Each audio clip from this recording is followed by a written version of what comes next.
Meeting the Gods. The Beliefs of the Aztecs. From 1345 to 1521, the Aztecs flourished in central Mexico, until they collapsed due to the invasion of España. They ruled the central highlands in Mexico. Various myths about Aztec gods still remain as they worshipped not one but many different gods. They are also well known for their unique culture, human sacrifices being the most famed. Because of the geologic disadvantage of being isolated from other tribes, the Aztecs, albeit their amazing astronomical technology, were not able to expand their influence. Also, from the fact that the South American region is part of the Ring of Fire, we can assume that the Aztecs were afflicted with myriads of natural disasters.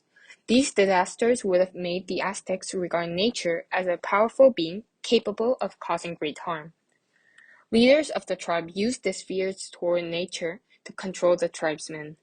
They made people believe that nature is an absolute deity through awe-inspiring myths. Here is the most popular version of that myth.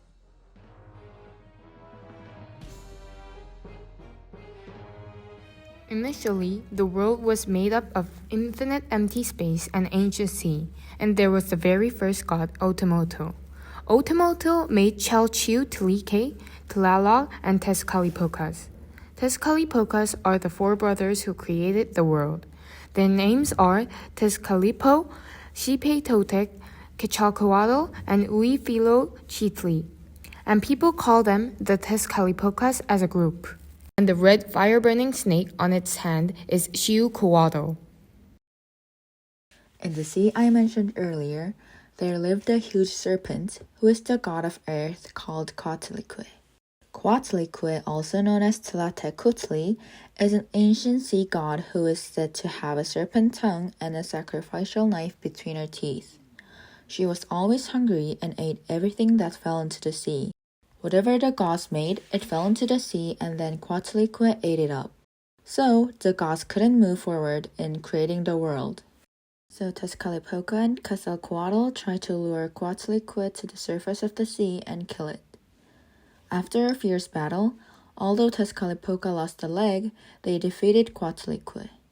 Then they floated her body in the ancient sea. This is what we call the earth. After that, the gods were endlessly anxious that Coatlicue might wake up again and eat up the whole world someday. So, they decided to regularly dedicate human offerings to fill Coatlicue's stomach. This is one reason why the Aztecs sacrificed humans. Later, these gods made many other gods and also humans. And to illuminate that world, the firstborn, Tezcalipoca, decided to be the sun. The world in which Tezcalipoca was the sun is called the world of the earth. But one day, Quetzalcoatl hit Tezcalipoca with a club and made him fall from the sky. Tezcalipoca, so angry at his brother, caused jaguars to fall from the sky to the earth like rain, and had them eat everything in the world. This is how the first world fell. The world in which Quetzalcoatl was the sun is the world of wind. Quetzalcoatl liked humans and was very kind to them. But this eventually made humans lose respect for the gods. Tezcalipoca saw this and became angry again and turned all humans into monkeys. Quetzalcoatl was heartbroken by the disappearance of humans. So he blew away the monkeys and destroyed the second world. Afterward, there were 3 more worlds. Tlaloc, the god of rain and fire, was worshipped as a god who gave life and food for daily use. And at the same time, he was the object of fear as a god of drought, thunder, and lightning. The world in which this god Tlaloc was the sun is the world of rain. In this world, Tezcalipoca seduces Xochiquetzal, who is Tlaloc's wife and goddess of love, beauty, and pleasure. Tlaloc was so devastated that he didn't send out any rain. So humans naturally prayed for it. Since this annoyed Tlaloc, instead of rain he made a fire fall and destroyed the world of rain.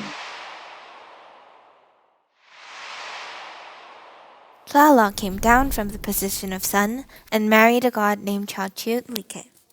She was the next sun, the sun of the world of water. Chalchiutlike, the guardian of newborn children and pure love, is the only female sun god ever existed. She was a good sun god and loved humans wholeheartedly. However, Tezcatlipoca framed Chalchiutlike for only pretending to like the humans. Chalchiutlike was so sad that she cried tears of blood for over 50 years. This caused a flood of blood, and all the humans turned into fish to survive the flood. This is how the fourth world collapsed. According to the myth, Huitzilopochtli, the fifth sun currently in the sky, is the son of a goddess named Coatlicue. But it's very strange how Coatlicue became pregnant with Huitzilopochtli. Coatlicue was sweeping the floor when she picked up a ball that fell from the sky and put it inside their clothes for safekeeping. Suddenly, it disappeared and she was pregnant with Huitzilopochtli. The moon goddess and the god of the southern stars, Coatlicue's other children, were ashamed and abashed of her. So, they decided to kill her. However, when she was on the verge of dying, Huitzilopochtli jumped out of her body fully armed and attacked his siblings, protecting his mother. Because Huitzilopochtli tried to kill them, the moon goddess and the gods of the southern stars ran from him and were spread throughout the sky. As I said earlier, Huitzilopochtli is the current sun and is still fighting with his siblings. That is why we can always see the sun chasing the moon and stars when you look at the sky every day. And the ancient Aztecs dedicated human blood and heart to the sun god Huitzilopochtli so that he could continue on fighting the fight with the moon and the stars. By doing this, they prevented the world from collapsing again. They thought that the fresh power of the heart would help the sun continue to move. If Huitzilopochtli loses the fight, the moon goddess will kill Huitzilopochtli, obliterate humanity, and eventually the world will be ruined. You might get curious here. Why did they use humans in such a cruel and scary way when they could have sacrificed livestock instead? This, as well, is closely related to their geography. Because Aztec was isolated, they didn't raise common livestock like pigs, cows, or horses, and this prevented the Aztecs from eating animals as food. You can see that meat was very rare and precious for the Aztecs. So, they used easy-to-get human prisoners instead. This may seem like a savage and inhumane culture. To understand this, you must look in the shoes of the Aztecs. At the time, food made with human bodies was considered a great delicacy, and only the royalty could perform cannibalism. It is even said that Emperor Montezuma, the sixth Aztec emperor's favorite dish, was cooked human hamstrings with tomatoes and chili sauce. Then, what kind of human beings were sacrificed? How were they selected? The Aztecs mainly used enemy prisoners as sacrifices. The process of sacrificing varied depending on which god it was for. Often it was for the sun god. When sacrificing a person, the priest used an obsidian knife to take out the heart and offered it on top of the pyramid. The leftover body was then dropped down the pyramid stairs, or was later prepared as food for the royal people, for food made of human flesh was considered haute cuisine in Aztec. Cannibalism such as this thought to have manifested because the culture of human sacrifice has developed. Although we have strong reluctance against human sacrifice culture, for the Aztec, human sacrifice was one of the most important cultural events. The very first purpose of human sacrifice was dedication to gods, but it also had much more meaning for the Aztec civilization. Similar to many cultures having their own events and festivals, human sacrifice was a prime festival for the Aztecs. The festival helped members of the Aztec bond with each other. There are two main theories why human sacrifice has disappeared. The first theory is that the custom of human sacrifice naturally disappeared when large livestock were brought in and ordered to replace humans. In detail, the Cortes army learned that the reason for the human offspring from the natives was due to the absence of large livestock. So they brought pigs that were easy to raise and reproduce. Pigs have grown tremendously in a short period.